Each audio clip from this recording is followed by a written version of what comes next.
Bilang aja kita mulai sekarang. Hai teman-teman, kita mulai sekarang ya. Discussion-nya. Udah mulai? Oke, sip. Oke. Assalamualaikum warahmatullahi wabarakatuh. Selamat malam teman-teman semuanya. Salam sejahtera untuk kita semua.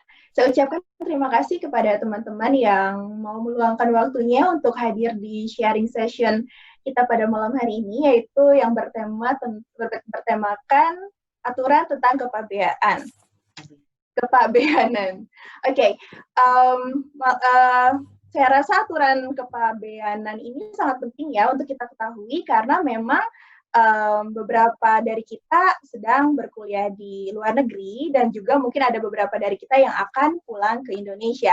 Dan terlebih lagi ada peraturan baru yaitu tentang aturan tentang IMEI dan beberapa detail aturan lainnya pastinya yang perlu kita ketahui karena kalau misalkan kita tidak mengetahui aturan itu bisa-bisa kita kena denda dan lain sebagainya.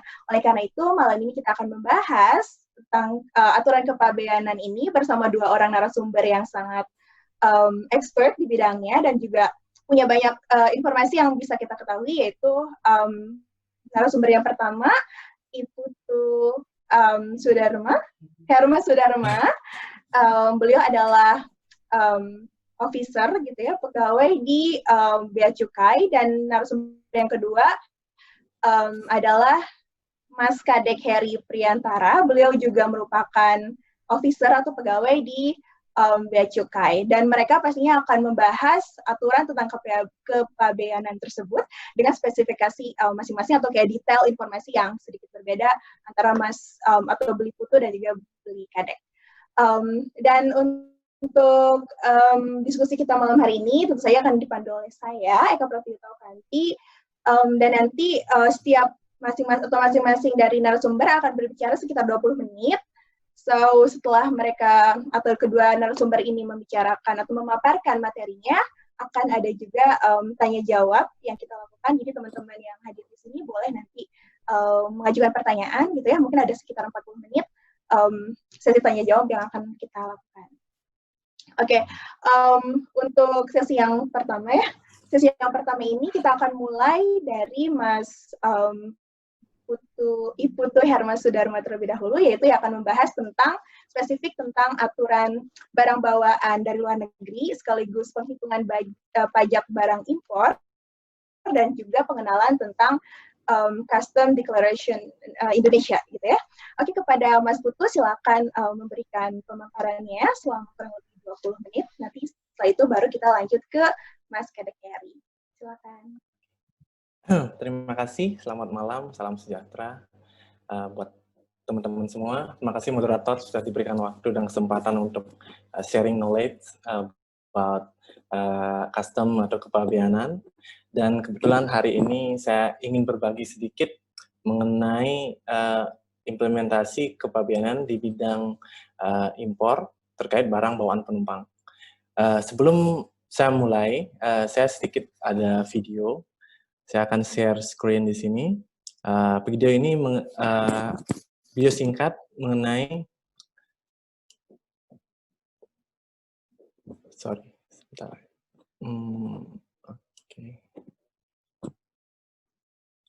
Video ini mengenai regulasi terbaru ya barang bawaan penumpang yang nantinya akan sangat berguna untuk teman-teman yang mau balik ke Indonesia, sehingga tidak ada miskomunikasi antara petugas di lapangan dengan teman-teman sekalian.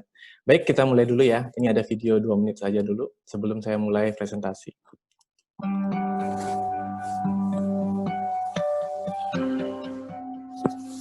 Angin segar bagi para pelancong. Ketika kita tiba dari luar negeri dan membawa barang bawaan, maka sesungguhnya kita sedang mengimpor barang dan terhutang bea masuk dan pajak dalam rangka impor yang harus dibayarkan. Tapi tenang, pemerintah menetapkan paket regulasi baru untuk barang bawaan penumpang dan awak sarana pengangkut, yaitu yang pertama, menaikkan nilai pembebasan bea masuk untuk barang pribadi penumpang dari semula $250 per orang menjadi $500 per orang. Yang kedua, menghapus istilah keluarga. Karena berdasarkan studi banding dengan prosedur pembebasan di beberapa negara, tidak dikenal pembebasan yang diberikan untuk keluarga. Yang ketiga, pembebasan bea masuk, cukai, dan pajak untuk pemasukan barang kena cukai melalui barang bawaan penumpang tetap diberikan. Sebagai berikut, 200 batang sigaret, 25 batang cerutu, atau 100 gram tembakau iris atau hasil tembakau lainnya. Dan 1 liter minuman mengandung etil alkohol. Jika terdapat kelebihan atas barang kena cukai tersebut, maka akan dimusnahkan. Yang keempat, penyederhanaan pengenaan tarif bea masuk tunggal, yaitu sebesar 10%. Sebelumnya bervariasi sesuai dengan jenis barang yang dibawa oleh penumpang. Yang kelima, kemudahan prosedur bagi penumpang yang akan membawa barang-barang ke luar negeri untuk dibawa kembali ke Indonesia, sehingga pada saat tiba di Bandara Indonesia, mendapat kepastian dan kelancaran pengeluarannya. Jika membutuhkan informasi lebih lanjut, segera hubungi Bravo Bea Cukai 1500 225.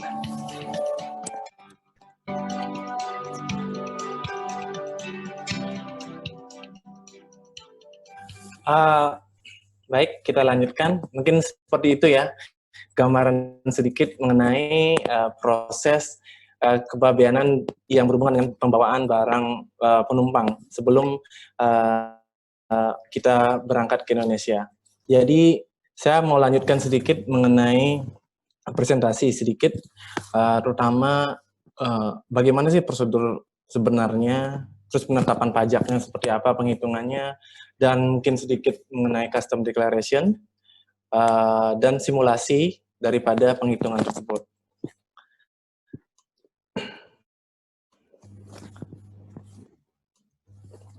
Oke, saya mulai sedikit. Ini slide-nya dari Kementerian Keuangan langsung, Direktorat Jenderal Bea dan Cukai. Saya minta sedikit untuk pemaparan hari ini. Pertama adalah ketentuan ekspor dan impor barang yang dibawa oleh penumpang dan awak serta pengangkut. Ini sesuai dengan peraturan Kementerian Keuangan nomor 203 ya, PMK 04 tahun 2017.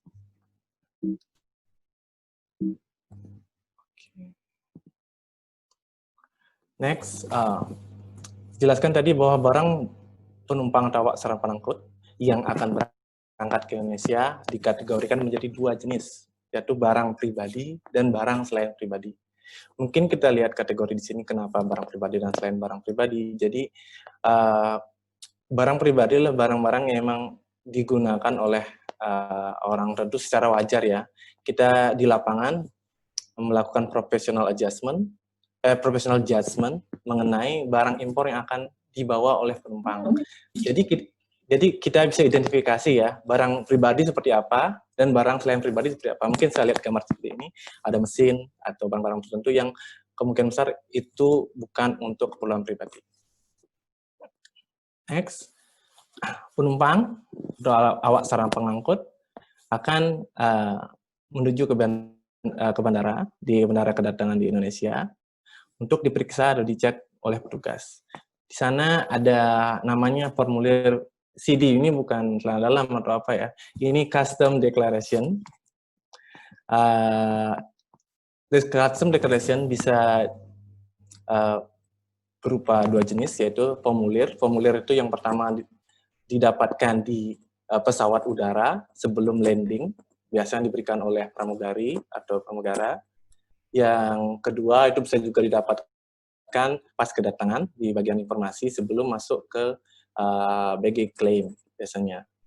Yang kedua, kita bisa melakukan proses deklarasi custom declaration melalui elektronik sekarang, lebih mudah. Jadi kita dari rumah mendeklar barang yang akan kita bawa, sehingga nantinya setelah sampai di tujuan, tinggal memberitahukannya kepada petugas untuk dicek. Untuk PEBK di sini adalah penanganan yang dilakukan terhadap barang selain barang pribadi. Jadi tadi alat-alat kayak alat-alat perusahaan, mesin segala macam yang dititip mungkin ya buat teman-teman yang mau ke Indonesia atau dititipin barang sama bos, mungkin skemanya tidak bisa melalui barang pribadi, tapi harus barang non pribadi yang pengurusannya harus melalui PIBK, jadi pemberitahuan impor barang khusus, dan itu ya sedikit memerlukan waktu dan mekanisme. Next, sebelum kita masuk atau ngambil barang, biasanya ada 2 jalur. Di Indonesia itu ada 2 jalur, yaitu jalur merah dan jalur hijau. Mungkin bisa dibaca di sini, jalur merah itu ya apabila barang dengan nilai pabean melebihi batas dapat diberikan pembebasan bea masuk, atau melebihi jumlah barang kena cukai yang dapat diberikan pembebasan bea masuk. Biasanya itu kita declare di custom declaration. Jadi sebaiknya kita jujur aja, jangan sampai nanti setelah diperiksa oleh petugas ketahuan bahwa kita tidak memberitahukan secara benar, akan kenakan sanksi berupa denda. Lanjut, kita membawa barang berupa hewan, ikan, atau tumbuhan, termasuk produk yang berasal dari hewan, ikan, atau tumbuhan. Seperti makanan ya, pertama sama seperti di Australia. Narkotika, psikotropika, prekursor, obat-obatan senjata api, dan jenisnya. Terus uang tunai di sini. Ada uang tunai, mungkin yang teman-teman mau BFG, mungkin punya banyak uang, nilainya lebih daripada 100 juta, mohon diberitahukan. Pemberitahuannya tidak dikenakan biaya sama sekali, tapi harus diberitahukan di custom declaration. Apabila tidak diberitahukan dalam custom declaration, apabila membawa uang tunai atau sejenis yang setara dengan itu, misalnya biliet giro atau cek yang melebihi nilai daripada 100 juta rupiah dan ketahuan tidak memberitahukan dalam custom declaration, maka akan dikenakan denda sebesar 10% dari nilai barang tersebut, nilai uang tersebut. Lumayan banyak. Jadi sebaiknya diberitahukan karena tidak akan ada pajak di sini ya, untuk bawa uang banyak. Untuk info, maksimal uang yang boleh dibawa oleh penumpang adalah di bawah 1 miliar. Di atas 1 miliar harus memberitahukan kepada petugas dengan formulir khusus namanya BC 3.2 dan harus memiliki izin dari Bank BI sebelum membawa ke Indonesia. Jadi harus dapat izin dulu dari Bank Indonesia untuk pembawaan uang tunai di atas 1 miliar. Barang yang dikategorikan sebagai barang impor yang dibawa oleh penumpang atau barang impor yang dibawa oleh awak sarana pengangkut selain barang pribadi. Itu ya saya bilang tadi, barang-barang selain barang pribadi kita harus laporkan juga. Tapi akan ada pengenaan tertentu untuk barang tersebut sesuai dengan tarif masing-masing barang. Jadi setiap barang punya tarif berbeda-beda. Cuman kebetulan untuk barang sarana pengangkut dikenakan tarif flat, cuman 10%. Pokoknya 10% dari kelebihan pembebasan sebesar $500 per orang. Dan yang terakhir itu pengeluaran barang lost found. Apabila ternyata barang kita ketinggalan, tiba-tiba kita nggak bisa tahu ya, kadang-kadang ini kejadian yang sering banget terjadi. Barang kita masukin ke pesawat, kita pikir udah sampai juga barang sama kita, ternyata delay atau nggak salah dimasukkan, sehingga datangnya telat. Pengeluaran barang lost found bisa diurus, tapi harus melalui jalur merah dan diperiksa dulu sama petugas. Yang penting laporkan dulu bahwa kita kehilangan, nanti akan diberikan surat-surat kehilangan di sana yang berhubungan dengan maskapai masing-masing. Nanti setelah barang ditemukan, untuk pengeluarannya harus melalui jalur merah. Untuk jalur hijau sebenarnya sederhana, di mana tidak membawa barang-barang impor selain barang yang ditetapkan jalur merah tadi ya. Terus jalur hijau juga, biasanya kan kita pas masuk bandara, kita melihat jalur merah, jalur hijau. Kita sih sebenarnya sebagai manusia kan pasti milihnya jalur hijau aja, ngapain jalur merah, ribet. Kita langsung aja ke jalur hijau, sebenarnya sih nggak ada masalah. Asalnya kita yakin bahwa apa yang kita bawa di custom declaration adalah benar, jujur. Bahwa tidak ada barang yang menurut kita melebihi nilai 500 juta atau nggak ada barang larangan seperti misalnya itu rokok, minum alkohol, segala macam yang melebihi batas. Jadi kita nggak masalah sebenarnya. Kita kalau yakin ya udah, kita langsung pakai jalur hijau, nggak usah pakai jalur merah. Dan sedikit bocoran juga, biasanya untuk penetapan jalur ini kadang-kadang ya untuk kedatangan pesawat dari negara-negara tertentu yang diyakini memiliki high potensi untuk apa namanya, kayak penyelundupan atau segala macam, mungkin dari misalnya negara konflik misalnya ya, Timur Tengah segala macam, kemungkinan besar dia akan semua masuk di zona merah, jadi diperiksa fisik gitu. Kalau untuk Australia agak low risk. Ini adalah contoh custom declaration yang nantinya akan diisi oleh penumpang yang mau ke Indonesia. Mungkin teman-teman yang sudah pernah travel around the world, ya ini salah satu yang harus diisi. Nanti diisinya sesuai dengan yang diberitahukan di sini, dicentang aja sesuai yang ada. Kalau nggak ada, ya nggak apa-apa. Ini nama lengkap, lahiran, kerjaan, segala macam, nomor paspor. Mungkin nggak sulit ya, tinggal ngisi aja. Next. Oke, untuk yang elektronik. Jadi, kalau nggak mau ribet, custom declaration, download aja nih. Download aplikasi online custom declaration di Google Play atau Apple Store ada. Nanti tinggal diisi semua datanya. Terus dalam hal ini barang bawaan, kalau melebihi ya, lebih batas yang dipersyaratkan, entry data barang tersebut dan nilai pabeannya berapa. Nanti kirimkan data dan terima respon QR, kayak scan code juga. Pas Anda berangkat, nanti tunjukkan QR-nya kalau udah sampai di Jakarta, atau enggak di bandara masing-masing. Jadi nanti diberitahukan berapa pengenaan biaya masuknya apabila ternyata ada kelebihan barang. Seperti itu. Next. Ini online custom declaration, prosesnya seperti ini ya. Jadi download aplikasi, fill the form, send, dapat QR code, habis itu terbang pesawat sampai di Indonesia, ambil bagasi, tinggal pilih elektronik lainnya ya, red, green, atau elektronik lain. Jadi di sini ada 3. Jadi sekarang ini ada kayak bandara besar ya, Ngurah Rai dan Soekarno-Hatta itu pasti ada elektronik line. Jadi kita yang menggunakan aplikasi mobile, kita bisa menggunakan line ini gitu. Jadi tinggal di scan QR code-nya. Nanti itu juga sama berhubungan dengan email yang akan dibahas oleh Pak Kadek. Next, ini ya, untuk barang kena cukai. Barang kena cukai ini kan ada hasil tembakau, minuman beralkohol, terus tembakau iris, sama curtu kayak gitu ya. This itu tembakau iris. Hasil tembakau bisa dibawa oleh orang dewasa dengan usia di atas 18 tahun ke atas ya. Ini sesuai dengan pasal 21 PP 109 tahun 2012. Jadi kalau orang di bawah umur itu tidak boleh. Minuman beralkohol juga seperti itu. Minimal umur 21 tahun. Dan tidak melebihi batasan jumlah yang ditentukan, yaitu minuman beralkohol sekitar 1 liter, dan untuk hasil tembakau 200 batang. Oke, mungkin kita lanjut nih ya. Ini ada studi kasus. Mungkin sedikit membingungkan, tapi saya akan jelaskan lebih mudah. Di mana ini sebenarnya keluarga. Ada keluarga, 2 orang dewasa, dan 2 orang anak. Jadi dalam satu keluarga ini, terutama untuk teman yang BFG, bawa keluarga semua. Jadi ini info penting, di mana dulunya keluarga itu dihitung $1.000 satu keluarga. Tapi sekarang udah nggak ada, jadi per orang dapat 500. 2 orang dewasa ini membawa 1 unit cellphone, kondisi baru seharga $800 USD. Dan 3 potong pakaian kondisi baru juga ya, merek GAD, ini agak mahal. Harga totalnya 1.500 USD. Jadi dianggap 500 USD per pieces. Dan mempunyai NPWP.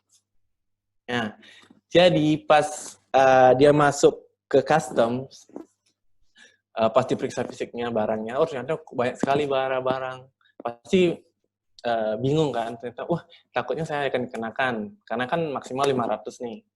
Ternyata yang dikenakan adalah sejumlah cuman sekitar $300 saja, $300 aja, bukan lebih gitu ya. Kenapa? Karena ternyata ini kan ada 2 orang dewasa dan 2 orang anak. Jadi dianggap itu 4 orang. 4 orang itu kan kalau dikalikan 500 berarti kan 2.000 ya.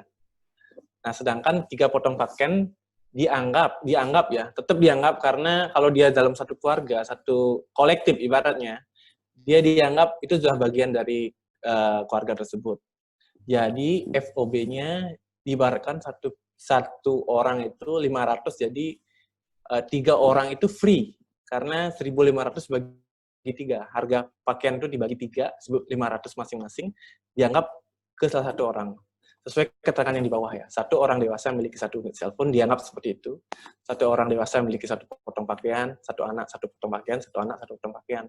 Jadi yang dikenakan biaya masuk itu cuma 1 cellphone yang baru. Satu orang dewasa 1 cellphone yang baru. Untuk tambahan info, kalau bawa HP baru maksimal 2. Di atas 2 harus mengikuti ketentuan yang berlaku. Ketentuan yang berlaku adalah harus adanya izin dari Kemeninfo dan lain-lain. Itu agak ribet sebenarnya, karena ya seperti itulah administrasi. Jadi yang dikenakan hanya $300 ya. Jadi 800 dikurangi 500. Untuk biaya masuk ada 10% flat, PPN-nya 10% tetap, PPH 7,5% jika punya NPWP. Kalau nggak punya, 15%. Lumayan banyak. Dan asumsi NDPBM ini adalah kurs tukar. Jadi 13.000 dianggap. Nah, hasilnya seperti ini. Jadi 3 potong pakaian diberikan kebebasan biaya masuk, karena masih dalam batas FOB ya, 500 USD per pakaian. Dan perhitungan biaya masuknya seperti ini. Jadi 1 unit cellphone aja yang dihitung. Kelebihannya adalah berupa 300 ya, $300. Jadi $300 dikalikan 13.000, jadi 3.900.000. Biaya masuknya 10%. Sekitar 390.000. Ditambahkan, dapatnya nilai impor, yaitu 4.290.000. Nah, PPN dihitung berdasarkan nilai impor. Jadi 10% dikali nilai impor. 4.290.000, dapatnya 429.000. Plus PPH karena dia bawa NPWP, dapatnya 7,5%. Kali 4.290.000 juga, dapatnya 321. Jadi total yang harus dia dibayar adalah, oh maaf nih, ada kesalahan. Biaya masuk ini ditambahkan dengan PPN 429 dan ditambahkan dengan PPH yaitu 321. Jadi totalnya adalah 390.000 ditambah 750.750. Jadi sekitar 1 jutaan lebih, 1.100.000 lebih. Lumayan banyak. Jadi oke, jadi kita lanjutkan. Ini kasus pertama ya. Ini kasus kedua nih. Kebetulan ada barang bukan pribadi ya yang dibawa oleh penumpang. Misalnya kita dititipin sama perusahaan untuk membawa sesuatu spare part misalnya. Ini sering banget terjadi. Jadi ilustrasi seperti ini, Pak Ahmad datang dari Singapura dengan bawa barang terdiri dari 3 pasang sepatu, itu $300, 1 buah tas $200, 1 buah jam tangan $300, dan 10 buah spare part mobil $100. Pembebasannya ya, biaya masuk dan PDRI diberikan 500 per orang. Maka Pak Ahmad mendapat pembebasan dengan skema seperti ini. 3 pasang sepatu, itu $300 plus 1 buah tas. Total $500. Jadi bisa dibebaskan ya. Jadi sisanya harus dikenakan, yaitu berupa 300 yang jam tangan yang harus dikenakan. Dan atau enggak 1 buah tas plus 1 buah jam tangan.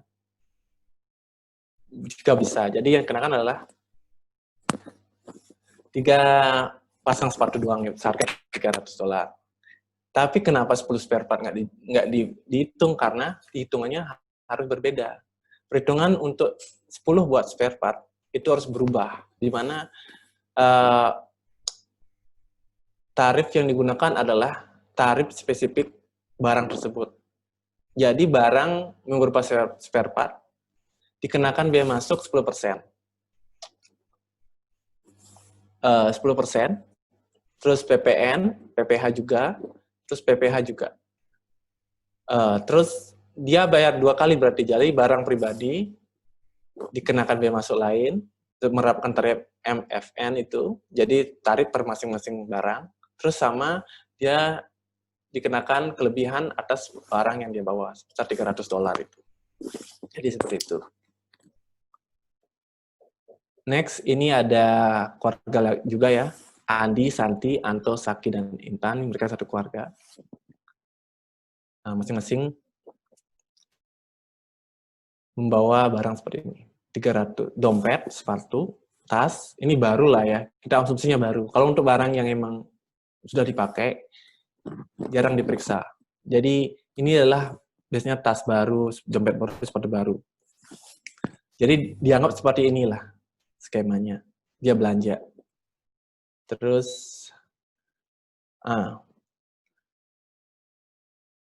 biar tidak bingung, jadi dompet dan sepatu yang dibawa oleh Andi sebesar $700 ini totalnya digeser ini. Maksudnya karena Intan tadi cuma 50, jadi ditambahkan 450 ke Intan, biar ini mengurangi. Jadi Andi itu cuma bayar 700 dikurangi 450 nanti, karena 450 karena mereka berkeluarga, jadi 450 digeser ke Intan, walaupun dia cuma bayi ya. Seperti itu. Jadi dia bayar cuma sisa dari yang dia gunakan. Jadi sebesar 700 dikurangi 450, sekitar 250 aja. Oke, mungkin itu aja yang bisa saya sampaikan hari ini. Nanti presentasi berikutnya dilanjutkan oleh Pak Kadek mengenai ini. Thank you.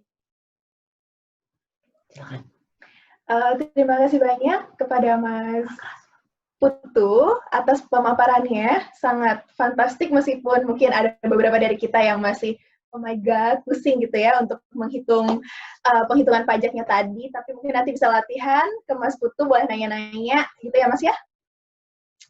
Dan juga sekarang kita akan lanjut ke pemaparan yang kedua yang akan disampaikan oleh Mas Kadek Heri, dan beliau akan menyampaikan pemaparan tentang spesifik nih, tentang aturan email dari elektronik tertentu. Nah, pasti ini ditunggu-tunggu oleh kita semua karena memang ini kayak aturan yang cukup baru gitu ya. Nah, langsung saja kepada Mas Kadek Heri, silakan menyampaikan pemaparannya kurang lebih selama 20 menit. Silakan. Makasih Eka atas kesempatannya. Kali ini saya akan mencoba membahas terkait peraturan yang berlaku bulan April kemarin. Mungkin teman-teman sudah pada aware terkait ketentuan pemblokiran perangkat digital yang berbasis SIM card. Berikut beberapa slide yang bisa saya share. Oke. Peraturan ini sebenarnya digodok oleh 3 kementerian waktu itu, yaitu Kementerian Perdagangan, Kementerian Perindustrian, dan Kemkominfo. Untuk tujuannya apa? Yaitu untuk membatasi peredaran black market atas handphone, komputer genggam, dan komputer tablet. Nah, dengan adanya sistem ini, otomatis ketika email teman-teman, perangkat teman-teman tidak terdaftar di database yang dikelola oleh Kementerian Perindustrian, maka ketika perangkat tersebut terhubung dengan jaringan seluler di Indonesia, maka akan terblokir dan masuk daftar hitam. Selengkapnya akan saya bahas seperti berikut. Oke. Pertama mungkin akan saya jelaskan mengenai dasar hukum dari peraturan ini, kemudian perangkat-perangkat apa saja yang diatur dalam peraturan, kemudian email itu sendiri seperti apa, bagaimana mengeceknya, kemudian cara kerja sistem pemblokiran ini seperti apa, selanjutnya mengenai prosedur registrasi khusus barang atau perangkat yang teman-teman beli di luar negeri ketika akan kembali ke Indonesia, dan saya akan membahas terakhir mengenai beberapa pertanyaan yang sering teman-teman di sekitar saya sampaikan.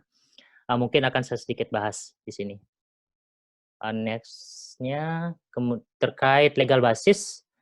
Dasar dari aturan ini yaitu Peraturan Menteri Komunikasi dan Informatika Nomor 11 Tahun 2019, di mana dalam pelaksanaannya diserahkan kepada Bea Cukai selaku penjaga gerbang terdepan perbatasan Indonesia, baik di bandar udara ataupun di pelabuhan laut. Maka dengan ini Direktur Jenderal Bea Cukai menerbitkan tata laksana atas peraturan ini, yaitu Per 05 BC 2020.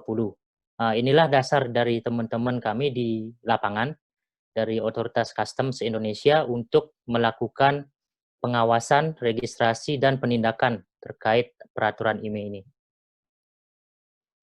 Peraturan ini berlaku efektif mulai tanggal 18 April 2020, di mana implikasinya yang pertama yaitu perangkat X ilegal yang sudah beredar di pasaran dan masih dalam persediaan pedagang yang sudah diaktifkan tidak diblokir. Itu semacam ada pemutihan ya dari tanggal cut-off 18 April, jadi sebelum itu kalau sudah aktif dianggap legal. Kemudian untuk perangkat ilegal termasuk perangkat X ilegal yang masuk sebelum 18 April 2020 dan belum diaktifkan akan diblokir. Jadi konsekuensinya seperti itu. Kemudian perangkat apa saja yang diatur? Di peraturan disebutkan pertama yaitu telepon genggam atau handphone. Kemudian yang kedua adalah komputer genggam. Mungkin saat ini tidak terlalu banyak pakai komputer genggam ya, handle komputer. Dan yang terakhir yaitu komputer tablet seperti iPad atau Samsung Tab dan segala macamnya.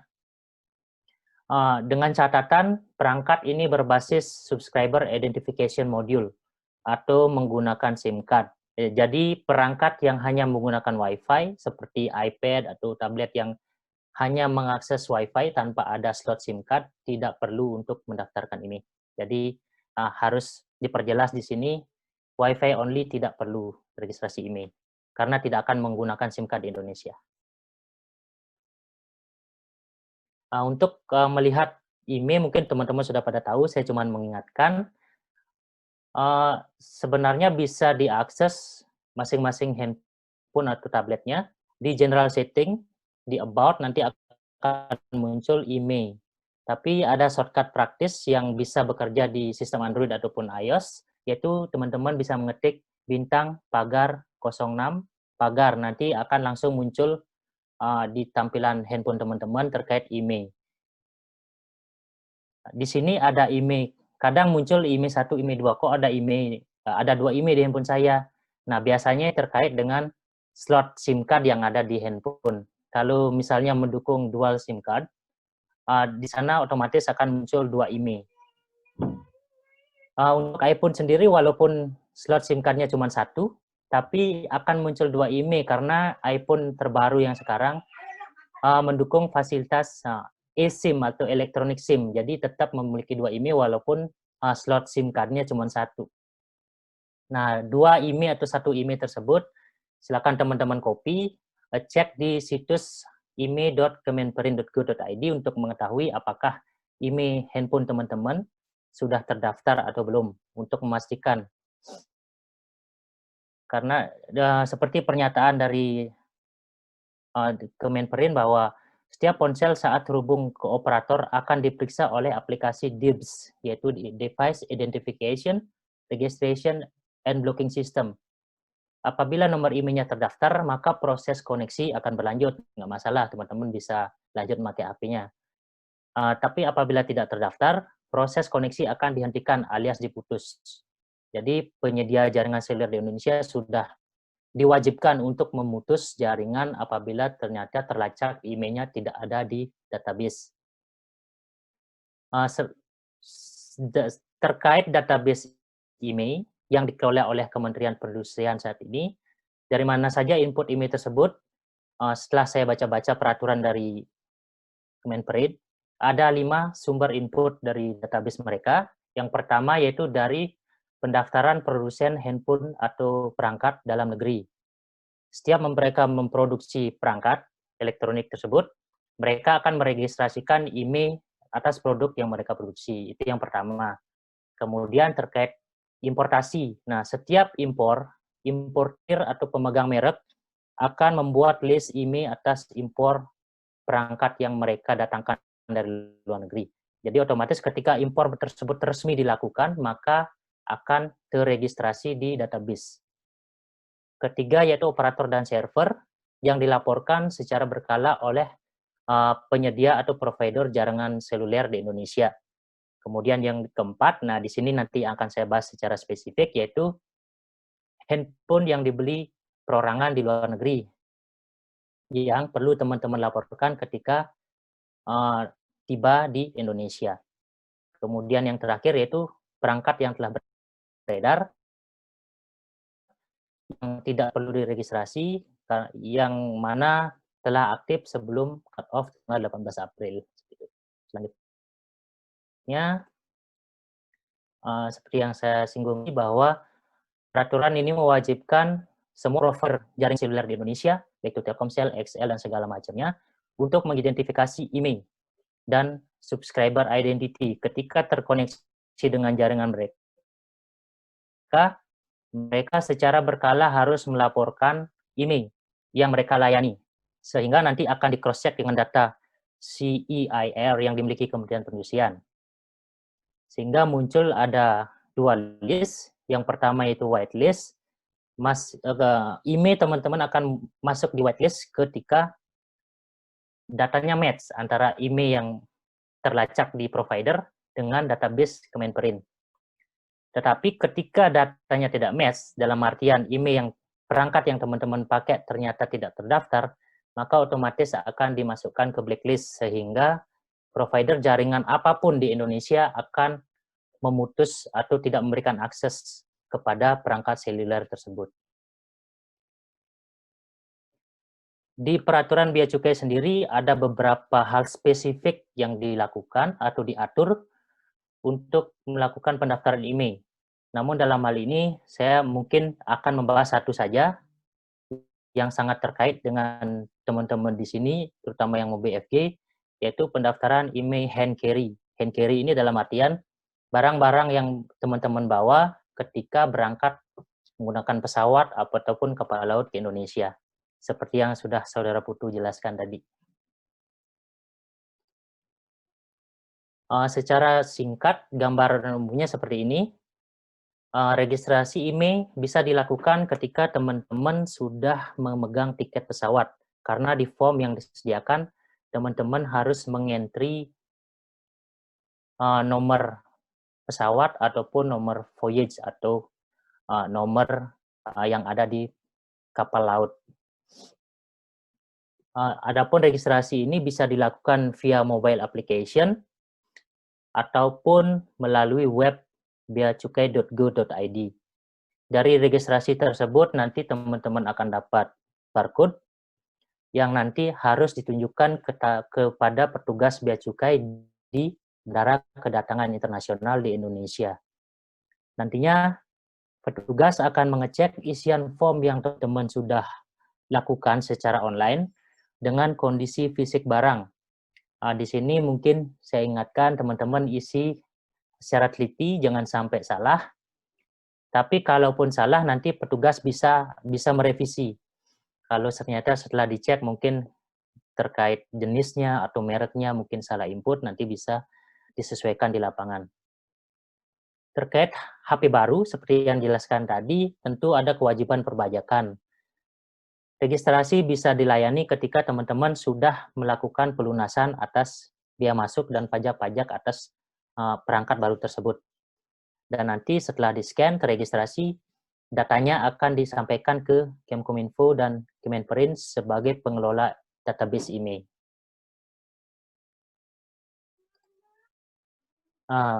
Ini terkait mobile application yang saya bilang tadi. Sayangnya untuk saat ini, aplikasi ini hanya ada di sistem Android. Jadi untuk iOS belum ada. Silakan untuk pengguna Android, teman-teman bisa cari nama aplikasinya Mobile Bea Cukai. Di sana bisa diinstal secara gratis. Di mana di dalamnya ada beberapa menu, yang salah satunya adalah untuk registrasi email. Di sana juga, apabila teman-teman tidak mau ribet hitung-hitungan yang seperti dijelaskan tadi, di sini kita bisa membuat simulasi perhitungan dengan formula yang sudah disiapkan di aplikasi. Teman-teman tinggal input jenis barangnya apa, kemudian nilainya berapa, nanti otomatis ada estimasi berapa kira-kira pajak yang harus teman-teman bayar. Jadi aplikasi ini handful dan sangat useful. Kembali ke registrasi IMEI, nanti teman-teman tinggal klik menu IMEI, kemudian di sana akan muncul pengisian untuk data diri terkait penerbangan, tanggal berapa, nomor paspor, nama, dan segala macamnya. Kemudian dilanjutkan dengan data barang. Data barangnya seperti apa, speknya seperti apa, warna, segala macam. Untuk IMEI ada 2, IMEI 1, IMEI 2. Kalau misalnya cuma 1 IMEI, ya cukup 1 IMEI saja yang diinput. Kemudian nilai barangnya berapa juga perlu diinput. Seperti yang dijelaskan tadi bahwa maksimal perangkat yang boleh dibawa yaitu 2 unit. Jadi di sini kalau teman-teman bisa membawa lebih dari 1, tinggal klik plus button di gambar paling kanan untuk menambah satu tambahan perangkat yang teman-teman bawa untuk diregistrasikan IMEI-nya. Nanti di proses terakhir, teman-teman akan mendapatkan barcode seperti ini di gambar sebelah kanan, dan nanti bisa di-download agar tersimpan di handphone dan bisa ditunjukkan ke petugas ketika sampai di Indonesia.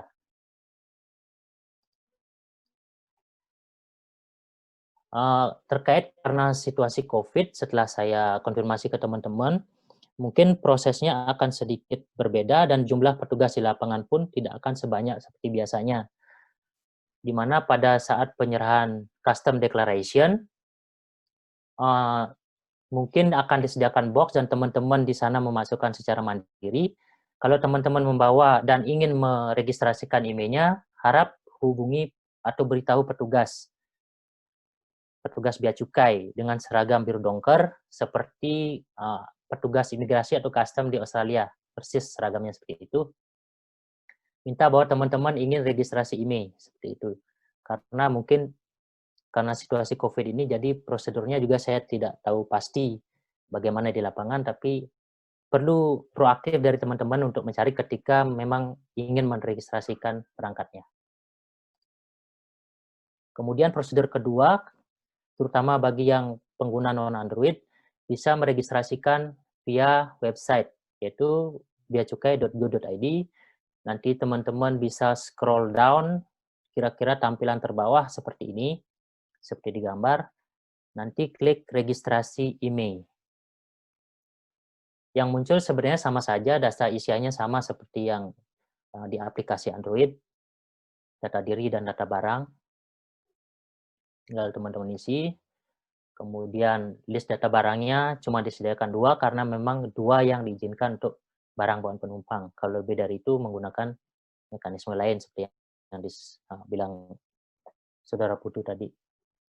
Kemudian prosesnya tinggal diisi formnya segala macam, send, dan nanti ketika berhasil maka akan dapat notif sukses dan bisa di-generate PDF-nya untuk disimpan barcode. Ini preview-nya kalau memang sudah berhasil melakukan registrasi. Nah, beberapa hari terakhir saya sempat dapat beberapa pertanyaan dari teman terkait IMEI ini. Yang pertama yaitu HP dibeli di luar negeri, sudah pernah dibawa ke Indonesia dan memakai SIM card lokal. Misalnya pas break semester atau liburan akhir tahun, teman-teman sempat ke Indonesia pakai jaringan seluler lokal. Pertanyaannya, apakah perlu daftar lagi? Untuk memastikan, teman-teman mungkin bisa cek lagi di imei.kementerian.go.id, cek IMEI-nya apakah sudah terdaftar atau belum. Kalau belum terdaftar, kami sarankan agar didaftarkan kembali pada saat ke Indonesia. Takutnya sistemnya tidak meng-capture IMEI teman-teman ketika mengaktifasi perangkatnya di Indonesia. Toh itu juga bukan barang baru, jadi tidak akan dikenakan pajak waktu masuk atau pulang BFG ke Indonesia. Kemudian pertanyaan yang sering muncul yang kedua yaitu, jika ada keluhan terkait IMEI, kemana konsumen harus mengadu? Nah, ini sebenarnya menjadi masalah juga, saya baca-baca juga di media-media nasional, sebenarnya ada dua pihak yang bisa teman-teman konfirmasi. Yang pertama yaitu provider seluler, tetapi mereka memiliki keterbatasan karena tidak dapat mengakses sentral database yang dikelola Kemenperin. Dan saat ini mungkin Kemenperin sedang menyiapkan call center untuk mengatasi keluhan-keluhan, misalnya gagal registrasi atau segala macam. Mereka seharusnya memiliki call center dan sedang diusahakan untuk diadakan oleh Kemenperin karena memang peraturannya mengharuskan seperti itu. Sedangkan dari Bea Cukai sendiri, kami cuma berwenang untuk meregistrasi via bandara atau pelabuhan bagi teman-teman yang membawa. Sedangkan apabila ada masalah lebih lanjut di sistemnya, tentu Bea Cukai tidak bisa berbuat apa-apa. Kemudian pertanyaan ketiga yaitu jika beli HP di Indonesia sebelum 18 April 2020 dan dibawa ke luar negeri, nanti pas kembali ke Indonesia apakah perlu didaftarkan dan dilaporkan ke Bea Cukai, mengingat mungkin di sini dipakai untuk kartu Vodafone atau Optus dan segala macam. Jawabannya adalah tidak, karena Bea Cukai hanya berwenang meregister perangkat yang dibeli di luar negeri. Untuk handphone yang dibeli di Indonesia, teman-teman harus memastikan bahwa teman-teman membeli barang legal. Cara simpelnya mungkin bisa dengan garansi, dilihat dari garansi, seperti garansi TAM, BPTM itu terkenal di Indonesia sebagai garansi resmi. Ketika teman-teman beli HP dengan garansi toko atau segala macam, atau dikenal dengan garansi independen, misalnya berapa cuman 3 bulan, 1 bulan, kemungkinan besar itu adalah HP black market. Contoh kasus, ini dari saya sendiri, saya membawa 2 HP dari Indonesia dulu waktu ke sini, merek Cina, dua-duanya merek Cina, satunya terdaftar, satunya tidak. Dan setelah saya ingat-ingat, satu ini memang saya beli dengan garansi toko. Jadi, kemungkinan HP itu nggak bisa saya pakai lagi ketika balik ke Indonesia. Sekian presentasi dari saya kembalikan ke moderator. Terima kasih.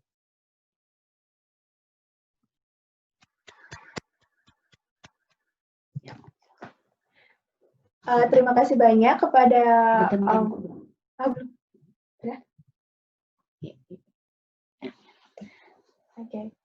terima kasih banyak kepada Mas Kadek Heri atas pemaparannya. Saya rasa sih cukup jelas dan juga bermanfaat pastinya. Tapi seandainya teman-teman di rumah ada pertanyaan, boleh tanya. Dan ini di sini saya sudah dapat beberapa pertanyaan ya. Pertanyaan pertama itu dari Pak Lukman yang mungkin nanti bisa dijawab oleh Mas Putu dan selebihnya bisa dijawab oleh Mas Kadek Heri. Mungkin bisa dilihat juga di chat beberapa pertanyaannya. Dan mungkin lanjut ke Mas Putu dulu ya. Boleh jawab lebih dulu. Mas Putu silakan. Dan pertanyaannya ada di chat ya Mas. Iya. Terima kasih banyak moderator. Ya. Jadi sebelumnya kita jawab pertanyaan yang ada di chat dulu ya. Mungkin nanti kalau sudah ada pertanyaan setelah kita bahas semua yang di chat, ada pertanyaan lagi yang lain, silakan teman-teman kasih pertanyaan ke kami. Kalau kami bisa jawab, kami akan jawab. Pertama dari Pak Lukman, bagaimana ketentuan memasukkan barang dengan jasa ekspedisi? Apakah ketentuannya sama? Boleh dibilang Pak, ketentuannya berbeda, sangat jauh berbeda, terutama untuk jasa ekspedisi. Ada 2 kategori Pak, terutama untuk barang kiriman untuk khusus mahasiswa dan barang yang ekspedisi emang dikirim ke Indonesia dalam rangka impor. Jadi pertama, apabila itu adalah merupakan barang kiriman mahasiswa, itu sebenarnya dikenakan biaya masuk flat di Indonesia. Jadi biayanya sangat murah ya. Jadi satu kontainer yang besar, panjang, ukuran 40 feet, itu sebenarnya biaya masuk dan pajak dalam rangka impornya sekitar 8 jutaan ya. Mungkin kita tahu ya, salah satu ekspedisi sini yang terkenal Monsa. Jadi Monsa meminta kita untuk memberikan data terkait data terkait kayak visa, paspor, dan lain-lainnya. Untuk apa sebenarnya? Itu adalah ketentuan barang kiriman khusus pelajar atau mahasiswa. Jadi kita boleh mengirim barang ke Indonesia ya, dengan ketentuan skema tersebut melalui jasa titipan berupa kayak misalnya Monsa. Jadi biayanya sangat minim ya, khusus untuk mahasiswa. Tapi kalau orang pribadi di luar mahasiswa akan dikenakan tarif sesuai dengan tarif barang masing-masing.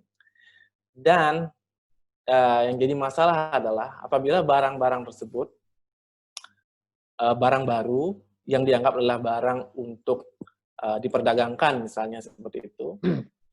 Misalnya ya, kita contoh saja kayak seluler, kita ngirim barang, atau kalaupun misalnya itu memang untuk barang contoh atau enggak untuk keluarga kita ya, untuk dikasihkan hadiah, kalau jumlahnya tidak wajar, kemungkinan dikenakan biaya masuk dan ikuti aturan terkait kepabeanan melalui PIBK, jalur khusus dia. Jadi tetap akan dimintakan izin tertentu, Pak, dari kementerian masing-masing. Misalnya ya, yang paling sering dikirim dari Australia itu obat.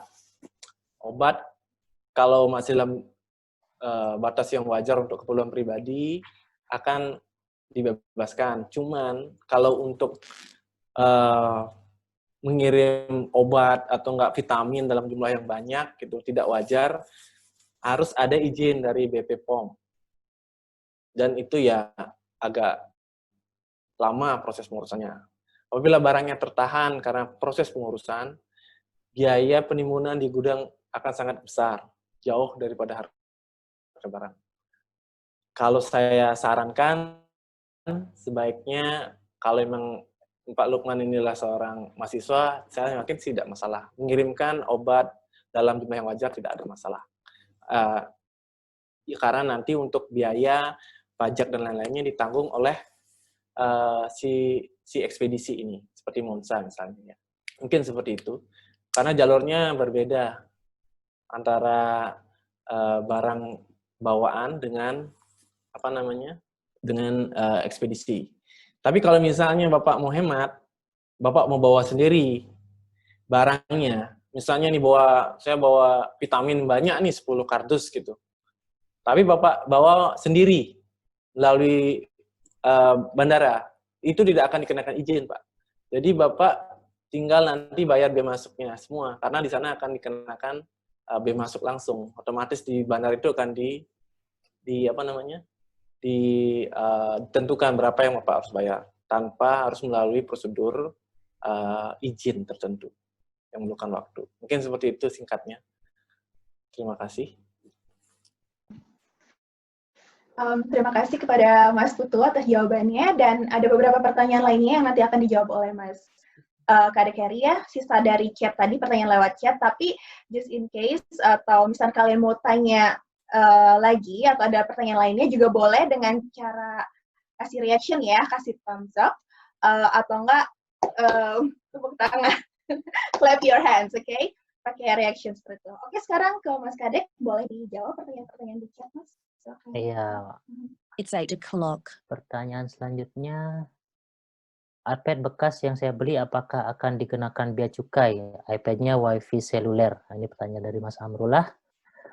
Terkait iPad yang sudah kita pakai di sini, ketika balik ke Indonesia tentu dalam hal pajak tidak dikenakan, karena apalagi visa student, ketika kita membeli barang-barang di sini sudah dalam keadaan tidak baru, sudah dipakai, tentu pajaknya tidak. Tapi untuk emailnya sendiri, karena dibeli di luar negeri, wajib untuk diregistrasi, apalagi memakai jaringan seluler. Kalau mau dipakai dengan menggunakan SIM card di Indonesia. Kalau misalnya cuma untuk pakai wifi-nya aja, nggak masalah. Tapi ya sayang juga kalau nggak bisa dipakai kan. Kemudian pertanyaan selanjutnya, secara teknis, semua perangkat berbasis seluler GSM diblok teorinya. Sebenarnya nggak seperti itu. Sistem yang dianut Kemenperin yaitu whitelist dan blacklist. Jadi mereka akan memasukkan whitelist ketika emailnya seperti yang saya bilang masuk dalam 5 input resources dari ya seperti impor legal, kemudian diregistrasi pada saat kedatangan dan segala macam yang sudah saya jelaskan tadi. Pertanyaan selanjutnya dari Mas Lukman. Barusan saya cek email iPhone saya ternyata tidak terdaftar.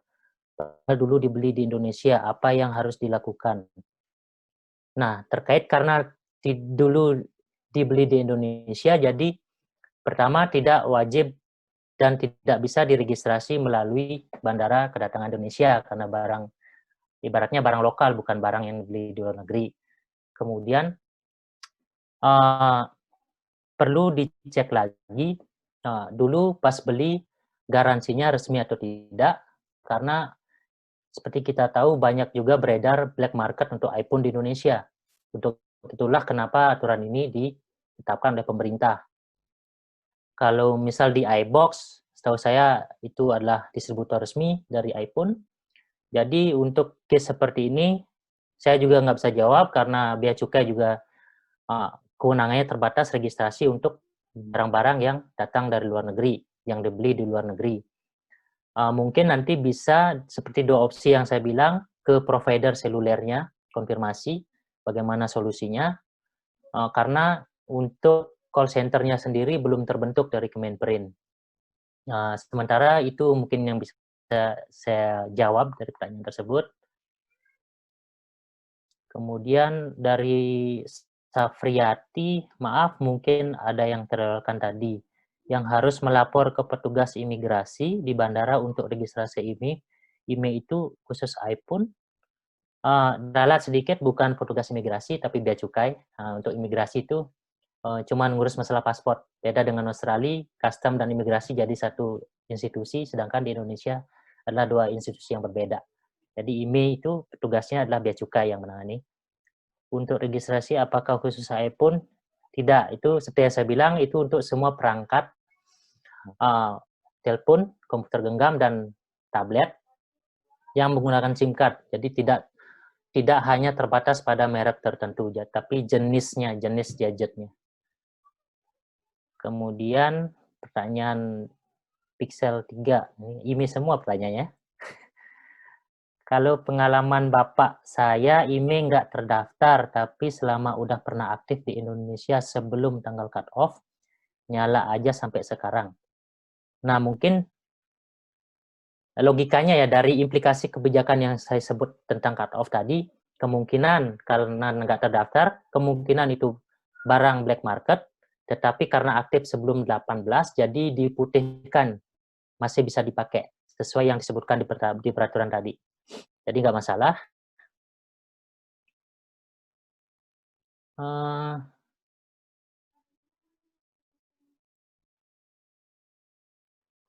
Mungkin ini pertanyaan untuk Saudara Putu dari Iqbal Firdaus terkait.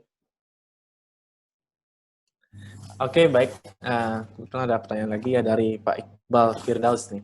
Maksimal US $500 ya. Ini apakah khusus barang baru saja atau termasuk barang second yang bernilai tinggi juga? Jadi gini, untuk barang second yang bernilai tinggi, apabila itu memang barang pribadi kita, misalnya nih sepatu atau dompet mahal, atau nggak baju mahal, yang kita pakai tidak ada masalah sebenarnya. Di Indonesia pelaksanaan penentuan maksimal $500 ini apabila pertama dilakukan pemeriksaan fisik jalur merah di bandara. Pada saat kedatangan ada 2 jalur kan, hijau sama merah. Biasanya memang kita niatnya pasti lewatnya hijau. Cuman ternyata ada pemeriksaan fisik random. Biasanya sering random check, pertama setelah melewati X-ray. Jadi setelah melewati X-ray itu petugas melihat di dalam koper yang kita bawa bahwa ada barang berharga yang kemungkinan harganya di atas rata-rata. Seperti misalnya kalau memang barang berharga, jam merek Rolex, walaupun dia bekas tapi harganya mahal, kemungkinan besar akan dimintakan nih. Sebenarnya ini barang yang dibeli di luar negeri baru, atau memang itu barang Rolex misalnya yang kita sudah bawa dari Indonesia ke luar negeri dan kita bawa balik lagi. Dilihat juga di sana, karena kita kan professional adjustment nih, jadi tidak ada ibaratnya aturan baku yang mengatur mengenai barang bekas, ya artinya barang yang sudah pernah dipakai, ya, dikenakan atau enggaknya, karena ini termasuk personal adjustment. Kalau kita tugas menganggap ini barang mahal dan kemungkinan besar ini adalah barang yang dibeli di luar negeri yang harus dikenakan pajak, maka akan kemungkinan besar dikenakan pajak. sesuai dengan harga barang. Kalau kita tidak bisa menentukan harga barang tersebut, maka akan dicari konversinya melalui sources kayak misalnya Google atau ya database harga yang kita punya, dan harga bekasnya berapa kira-kira, apakah worth it untuk dikenakan. Cuman kalau ranknya nggak terlalu jauh, misalnya nggak sampai puluhan ribu dolar atau ratusan juta harga satu barang, itu kayaknya nggak akan dikenakan. Terus ada lagi nih sebenarnya saya mau kasih tahu mengenai, misalnya nih untuk teman-teman yang orang Indonesia yang mau keluar negeri atau nggak keluar negeri buat jalan-jalan. Mungkin dia orang kaya yang punya tas branded misalnya ya, yang harganya ratusan juta. Sebaiknya saya kasih tahu pas keberangkatan di Indonesia, silakan beritahukan barang branded yang akan dibawa ke luar negeri untuk melancong tersebut ke petugas. Di sana akan diberikan kayak pendaftaran, kayak surat pendaftaran barang gitu. Jadi itu akan kita bawa sebagai bukti bahwa barang tersebut kita bawa dari Indo, bukan kita beli di luar negeri. Karena kalau kita tidak memberitahukan barang mahal seperti itu, suatu saat apabila Anda kembali ke dalam negeri dengan bawa tas branded, itu akan bisa jadi masalah. Karena ya kita melihat kewajaran juga. Misalnya bawa tas branded cuma satu, mungkin kita masih wajar lah. Mungkin orang pun banyak juga yang ibaratnya tas branded Gucci segala macam banyak beredar di pasar yang black market kan di Indonesia. Yang harganya sangat murah lah, ibarat 50.000, 100.000 udah dapat. Cuman kalau emang itu benar-benar mahal, sebaiknya diberitahukan. Yang kedua, apabila itu bawa tas mungkin ya maksimal 2, wajar kan? Bawa tas 2, oke, nggak masalah. Tapi kalau bawa lebih daripada itu, apalagi itu ada tas baru, kemungkinan besar akan dikenakan pajak. Mungkin itu ya yang bisa saya share lagi. Yang selanjutnya. Ya, mungkin selanjutnya. Ya, pertanyaan lanjut lagi, Kadek. Ya.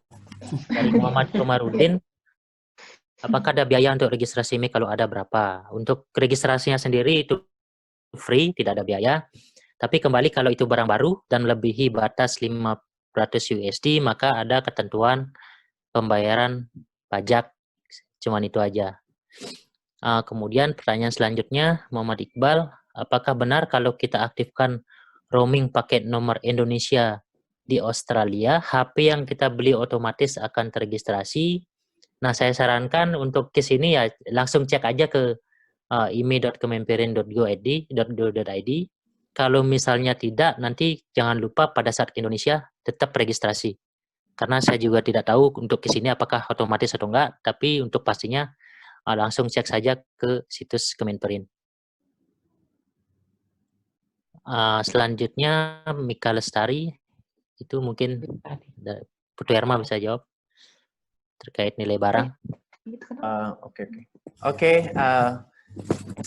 Yang berikutnya, kalau bawa barang seperti lebih dari 10 sama jenisnya, tapi beda merek. Oke. Misalnya sepatu atau tas, tapi itu bekas atau barang pribadi terkena biaya bea cukai. Wow, banyak banget punya tas ya, atau sepatu ya. Kalau saya sendiri ya sebagai pegawai bea cukai, saya sih ngomong sebagai bea cukai, kalau saya melihat barang seperti ini, saya memang melihat, wah ini ada sesuatu yang ganjil ya sebenarnya. Tapi kalau untuk barang bekas, sepatu 10 jenis, walaupun mereknya berbeda, saya yakin tidak akan dikenakan. Kecuali apabila ada kemungkinan ada sepatu baru yang masih di box atau enggak, kelihatan memang baru atau enggak memang boxnya sengaja dibuang, kemungkinan besar bisa dikenakan. Jadi kelihatan kok barang yang mana baru, mana yang bekas. Biasanya kita kalau bekas, kita nggak dikenakan. Sepatu ya, untuk barang-barang yang seperti ini kita masih bisa fleksibel. Kalau untuk barang-barang mahal seperti perhiasan, tas bermerek, atau barang-barang berharga yang nilainya tinggi, kemungkinan besar jumlahnya tidak wajar, kita akan kenakan. Terima kasih. Ada lagi? Next. Itu tuh ya, on. Nih. Pertanyaan ya. Masih ada pertanyaan lainnya kayaknya ini. Oh iya. Mas. Untuk beli putu nih kayaknya. Ya, Rahmat L ya. Apakah ada definisi barang baru berdasarkan aturan keimigrasian. Kebetulan saya bukan imigrasi ya, saya bea cukai. Karena kelihatan ambiguity dalam hal interpretasi bandara. Oke, jadi gini Mas, untuk barang baru banyak modus ya, bukan masalah ambiguity. Jadi kita ini sudah belajar bagaimana orang-orang niatnya untuk memasukkan barang baru yang kelihatan bekas. Jadi kita lihat dulu ya, barang yang emang sengaja misalnya boxnya dibuang, saya bilang kan, boxnya dibuang nggak dipakai, jadi sengaja untuk dibawa, misalnya kayak HP kan gampang. Jadi pas biasa pemeriksaan fisik, kalau kami petugas nggak yakin itu barang baru second, kami tinggal suruh dia buka. Kita kan tahu kalau emang itu barang baru, pasti perlu daftar sama kali kan ya. Atau kalau memang sudah didaftarkan, kelihatan akan tidak pernah dipakai. Tapi kalau memang sudah dipakai dan jumlahnya wajar, Mas Rahmat misalnya cuma bawa 2, kami nggak akan masalah. Tapi kalau bawanya barangnya 3, 4 HP, ya itu nggak ada masalah. Apakah barang sebut saja Galaxy Tab ya 1.400 USD dipakai sudah 2 bulan, ini termasuk barang baru tidak? Enggak lah, jelas itu bukan barang baru. Tapi nanti setelah ke Indonesia, tolong didaftarkan IMEI-nya. Nah, nanti di Indonesia akan diregistrasi. Biasanya untuk mendaftar IMEI, kalau seperti saya dapat informasi dari teman-teman, untuk beberapa barang, misalnya HP yang harganya mahal ya, baru dipakai berapa bulan, kemungkinan besar tidak akan dikenakan, itu jumlahnya cuma 1 ya. Kemungkinan besar tidak akan dikenakan biaya masuk. Biasanya barang baru, yang HP baru itu biasanya yang dikenakan langsung. Cuman kalau HP bekas, pernah dipakai, yang harganya masih wajar, tidak akan dikenakan. Gitu. Karena memang bekas posisinya, karena harga bekas di database kami pun tidak bisa ditentukan dengan pasti berapa harganya. Karena namanya barang bekas, berapapun orang bisa jual.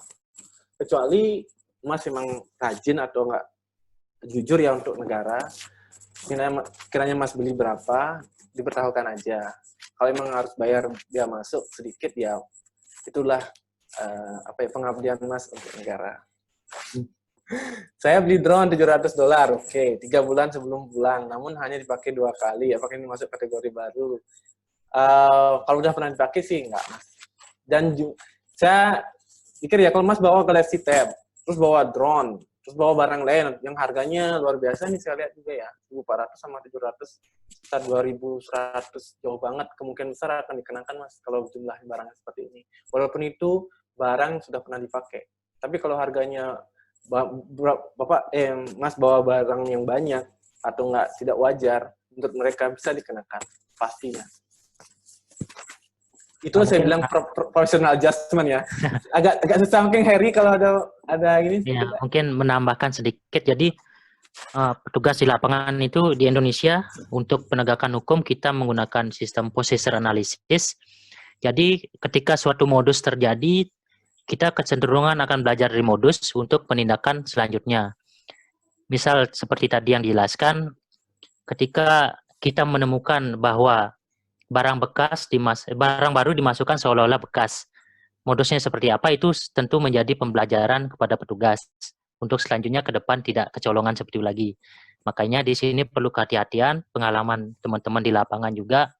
Jadi untuk case yang seperti ini, nilainya barangnya tinggi, second, dipakai beberapa bulan, tidak hanya objek barangnya saja yang dinilai, tetapi profil penumpangnya juga.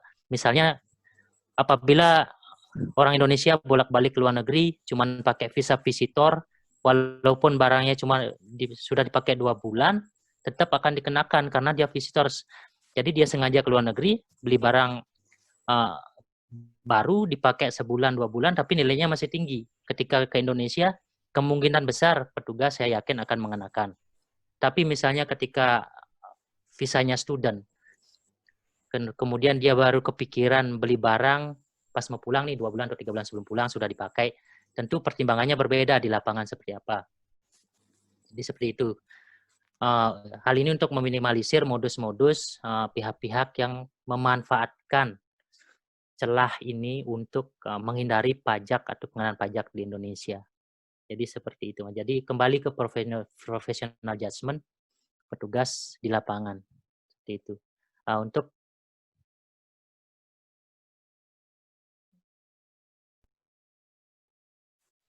Untuk selanjutnya pertanyaannya terkait dari Mas Sigit Dwiantoro, jika IMEI belum diregistrasi, apakah ada batas waktu untuk registrasi sejak kedatangan di Indonesia? Untuk di peraturan bea cukainya sendiri, batas waktu paling lambat adalah pada saat kedatangan sebelum keluar dari area bandara. Jadi begitu kedatangan, wajib sudah langsung dilakukan registrasi. Nah, mekanisme ketika teman-teman lupa melakukan registrasi ketika datang di Indonesia, mekanismenya belum ada. Kami juga belum bisa memberikan solusi kalau misalnya teman-teman lupa. Jadi harap diingat untuk melakukan registrasi. Mungkin satu-satunya jalan ketika teman-teman lupa untuk menghubungi call center yang sampai sekarang belum ada. Cuman Kemenperin yang bisa untuk mengakses data sentral untuk IMEI. Seperti itu. Jadi sekali lagi jangan sampai lupa dan harap proaktif di masa pandemi ini karena mungkin petugas juga jumlah petugasnya berkurang di lapangan, fokusnya juga semakin banyak karena ada pemeriksaan dan segala macam, semua capek. Jadi harap proaktif dan teman-teman bersabar untuk mendapatkan pelayanan. Mungkin nggak ada pertanyaan lagi nih ya? Ada. Ini ada lagi. Wow. Oke. Oke, saya lanjut nih pertanyaan ada lagi. Jadi jika bawa barang yang sudah dipakai tapi terlihat baru karena selalu dirawat, berarti ada kemungkinan bermasalah. Sewaktu kembali ke Indonesia, contoh bawa jam tangan seperti Rolex atau Cartier sekitar 2 atau 3 buah per orang. Wow. Wajar ya. Itu orang kaya. Nggak, kalau lama kan bisa dibuktikan dengan invoice ya. Iya. Bahwa ini saya beli udah lama nih. Ya, betul sekali apa yang bilang Kadek. Salah satu bukti adalah kalau jumlahnya segitu ya. Apalagi Rolex ya, sampai 3 buah per orang ya. Jadi saya kasih tahu tadi, mungkin sudah saya info tadi ya. Apabila misalnya Mbak dari Indonesia ke Australia tapi mau balik lagi ke Indonesia, itu sebaiknya pas dari Indonesia pas pertama kali mau ke Australia bawa barang-barang mewah, daftarkan barang tersebut di bea cukai di bandara. Jadi nanti dikasihkan kayak surat pendaftaran barang bahwa barang tersebut adalah barang mewah yang Mbak bawa dari Indonesia untuk jalan-jalan misalnya ke luar negeri, nanti balik lagi ke Indonesia, jadi tidak akan dikenakan. Namun apabila itu memang barang dari misalnya asli Australia mau ke Indonesia buat ini, kalau memang cuma melancong ke Indonesia bawa jam Rolex yang mungkin sudah second atau memang dipakai untuk sehari-hari sih, saya kira akan masalah ya. Tapi kalau jumlahnya terlalu banyak dan dianggap, mungkin seperti Kadek bilang, ada modus tertentu di mana beberapa kali bolak-balik untuk membawa jam mewah walaupun itu second, kemungkinan bisa jadi modus. Sebaiknya persiapkan, kalau memang jam Rolex pasti punya invoice atau bukti pembelian, sebaiknya dibawa sehingga ketahuan bahwa ini memang barang second yang dipakai untuk sendiri. Jadi kelihatan Pak, kalau memang dia punya jam Rolex atau Cartier dan penampilannya memang dia orang kaya, kemungkinan besar wajar menurut saya. Bukan barang baru ya. Lanjut lagi, Mas Putu, saya beli iPhone 11. Apa nih ya? Jika apa nih? Jika nanti Desember saya pulang, itu masuknya barang baru atau bekas? Bila sekitar Maret. Beli sekitar Maret. Desember. Beli sekitar Maret. Iya, barang second kok, Mas. Kalau iPhone 11 ya, sudah dibeli bulan Desember, nanti bawa pulang misalnya bulan Maret, itu barang second. Barang bekas, jadi tidak akan ada masalah. Sebenarnya di bandara pun menjadi masalah apabila bawa HP baru lebih daripada 2 biasanya. Kalau bawa HP second 2, saya kira sih nggak masalah. Itu yang terjadi di lapangan ya. Kalau Cosmos Blender yang saya beli di sini, apakah Oke. Mau masak. Mungkin mau buat restoran. Cosmos Blender, nggak kenal Mas. Mungkin kalau kecuali harganya mahal banget ya. Cosmos spesial misalnya, atau Blender spesial. Yang baru mungkin diberitahukan mungkin kenal. Tapi kalau Cosmos Blender yang pernah dipakai di sini nggak. Ada tuh talenan sendok Ah. logam. Kalau mungkin hematnya mending nggak usah dibawa, karena kan kalau tenteng itu repot ya. Kirim aja pakai Monza, bisa lebih hemat menurut saya. Nah, banyak sekali pertanyaan ya. Ada lagi ya. Mungkin disinggung terkait barang pindahan, Bro, untuk Oh ya, rambutnya itu. saya bawa pulang ke Indo apakah? Oh enggak. Yang ibaratnya gini, Mas nanti ya saatnya udah selesai kuliah di sini, balik lagi ke Indonesia. Tapi jumlah barangnya banyak banget nih. Saya punya barang nih 1 kontainer atau enggak bisa dikargoin. Biasanya bisa melakukan sistem namanya barang pindahan. Barang pindahan itu harus dapat izin juga nanti dari KBRI di sini. Karena yang menyatakan nanti Mas pindah dan tidak akan balik lagi ke Australia adalah KBRI. Dengan surat tersebut, Mas bisa melakukan skema barang pindahan, tapi Mas juga harus punya forwarder. Forwarder ini adalah perusahaan yang bergerak di bidang kepabeanan. Kita bisa sebut broker ya, yang akan membantu Mas dalam pengurusan di Indonesia. Kalau tidak punya, ini jadi masalah.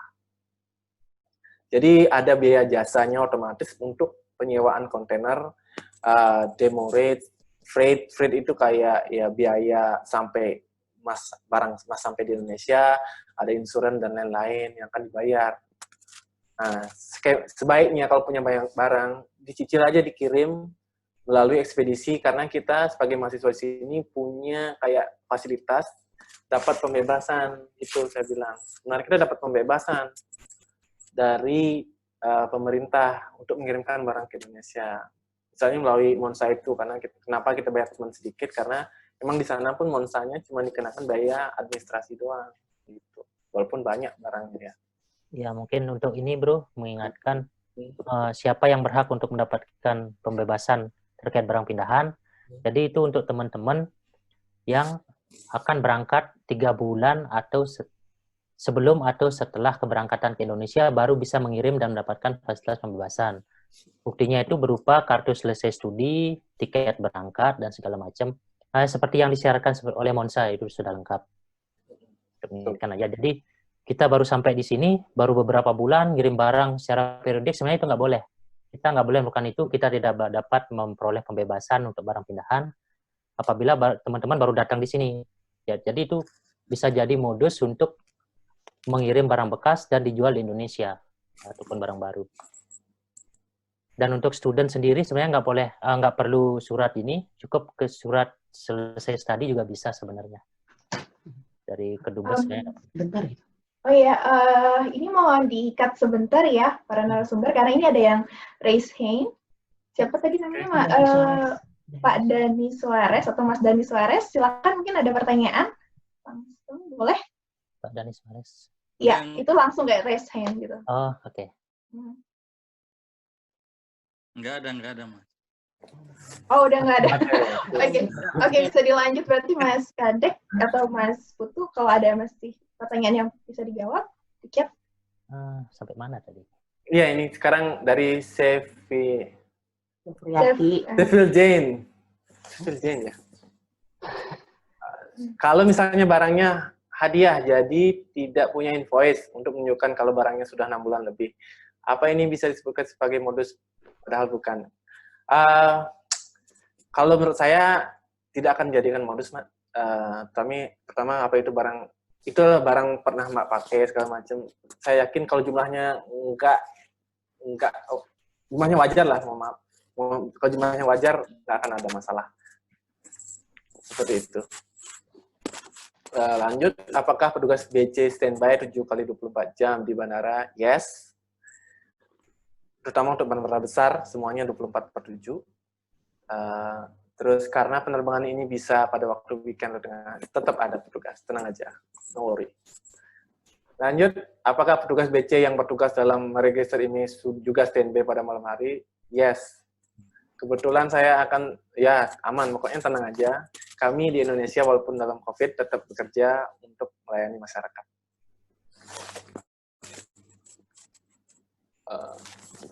Lanjut dalam kasus pulang ke daerah dan transit di Jakarta. Pulang ke daerah transit Jakarta, tapi barang-barang bagasinya tidak ambil di Jakarta.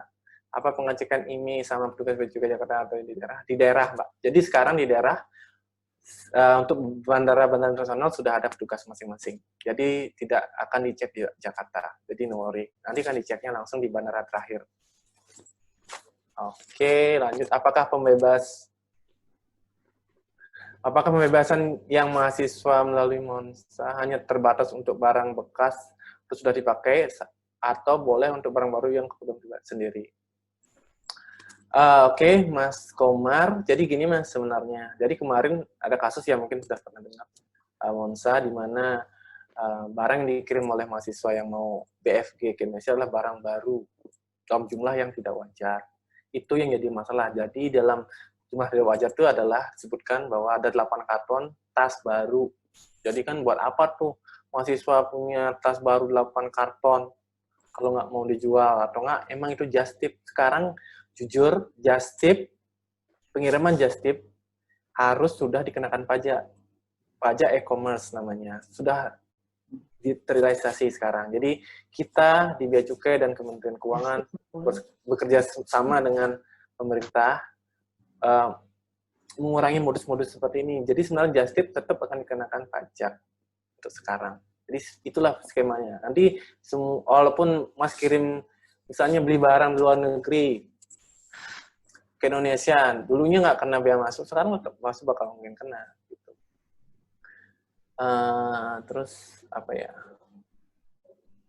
Untuk yang bekas ya, untuk terberas barang bekas. Sebenarnya kan kita namanya pindahan ya. Kalau pindahan pastinya barangnya bekas. Kalau barang baru itu jadi masalah. Kecuali memang barang barunya ya kami bilang wajar. Misalnya pakaian baru 2-3 pieces nggak ada kan ada masalah. Kecuali bawa HP 3 baru semua dosnya lewat Monsa, berbahaya juga nanti kalau hilang tanggung jawab pribadi. Terus itu pasti dikenakan Mas kalau seperti itu. Nah, sebaiknya saya saran sih kalau barang baru, kalau memang mau BFG, memang menurut Mas penting, bawa aja langsung bawa sendiri gitu ya. Jadi lebih aman. Kalau dititip ke Monsa, karena jujur ya, ada pemeriksaan fisik yang melibatkan buruh dan kuli angkut di pelabuhan. Nah, pemeriksaan fisik penjajahan dilakukan walaupun disaksikan oleh pemilik dalam hal ini kayak Monsa atau perwakilan Monsa yang mengurus barang tanah, tetap kemungkinan barang hilang masih sangat besar. Sebaiknya barang-barang pribadi yang berharga tinggi tolong jangan dikirim melalui biaya kiriman ya, kecuali itu emang asuransikan dulu kalau mau. Jadi untuk ya antisipasi aja. Lanjut lagi. Wow.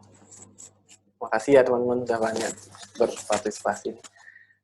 Valuasi 500 USD per kepala ini bisa ditransfer antar anggota keluarga saja atau bisa ke teman rombongan. Oke. Jadi begini Mbak, ini cuma bisa untuk keluarga, jadi tidak bisa untuk teman atau rombongan. Mohon maaf. Jadi keluarga dalam hal ini adalah dibuktikan dengan identitas ya. Jadi suami, istri, anak, misalnya. Apabila mungkin kakek nenek masih bisa. Tapi kalau di luar rombongan nggak bisa, mohon maaf. Kecuali punya istri lebih dari satu atau gimana, mungkin bisa dibuktikan. Oke, lanjut. Jika saya bawa oleh-oleh atau tas baru yang jumlahnya banyak, wow, dan baru dengan harga per item sekitar $5-10, apakah akan diakumulasikan dan dikenakan pajak? Tentunya akan diakumulasikan sampai dengan 500 USD. Kalau belum sampai 500 USD, kemungkinan tidak akan dikenakan pajak. Kalau lebih dari 500 USD, tasnya dikenakan pajak. Tapi ingat, kalau Mas yakin cuma $5, $10 harganya, tolong lampirkan invoice. Kalau Mas tidak lampirkan invoice, tentu saja akan dihitung sendiri oleh petugas. Siapa tahu itu adalah tas black market yang ibaratnya abal-abal ya, tapi mereknya merek bagus, ya tetap saya akan mengamalkan hitung sebagai merek yang bagus. Karena apabila Mas kedapatan mengirim barang atau menggunakan barang barang-barang bermerek yang punya hak atau hak atas kekayaan intelektual itu menjadi pidana. Oke, lanjut. Minta saran beli. Kalau bawa sepatu atau HP yang sudah lama digunakan dan tidak baru, apakah sebaiknya di kotaknya dibuang atau boleh dibawa? Boleh dibawa, monggo, nggak masalah. Yang penting kan kita lihat fisiknya. Dan jumlahnya yang bilang, kalau bawa sepatu 10 biji, mungkin pasti, kalau pas ada pemeriksaan fisik akan diperiksa, kemungkinan akan dicek baru atau enggak. Tapi kalau bawa 1, 2, 3, nggak masalah, aman.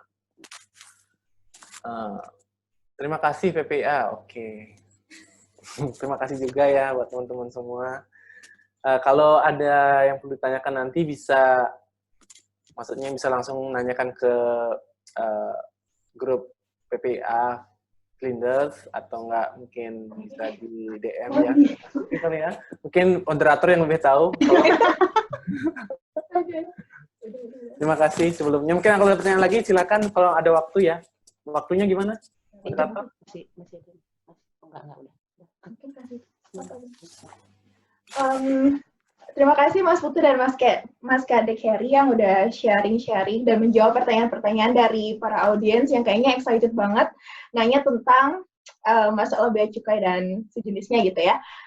Tapi sepertinya Mas ini waktunya udah ini ya udah melebihi batas. Jadi mungkin untuk diskusi kita malam ini sih di stop sampai sini aja, tapi kalau misalkan ada teman-teman yang mau tanya, tentu boleh ya, tetap boleh nanya, bisa nanti lewat PPIA, lewat Instagramnya atau Facebooknya, atau misalkan tergabung sama grup PPIA juga boleh tanya di situ, nanti bisa sedang hati Mas Putu, Mas Kadek Heri juga jawab pertanyaan ya, begitu.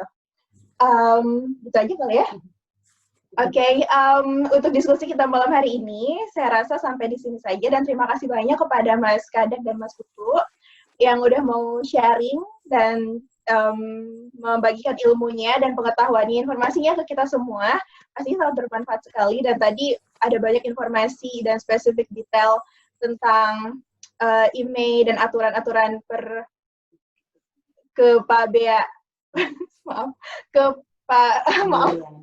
tentang kepabeanan yang sangat bermanfaat untuk kita semua, dan nantinya tidak akan misleading lagi gitu ya kalau misalnya ada teman-teman yang pulang ke Indonesia. Oke, terima kasih banyak juga kepada teman-teman yang sudah berpartisipasi, sudah mau mendengarkan paparan dari para narasumber dan juga bertanya. Terima kasih banyak, dan mungkin di lain kesempatan kita bisa ketemu lagi dengan tema-tema atau topik-topik yang lebih menarik lagi. Dan sampai jumpa, dan juga selamat malam. Assalamualaikum warahmatullahi wabarakatuh. Malam semua. Ya, terima kasih semuanya. Oh iya, Bu. Terima kasih semuanya, Kakak Heri. Yuk, Dani. Sampai jumpa. Ayo. Makasih semuanya. Terima kasih semuanya. Terima kasih. Bye. Terima kasih semuanya.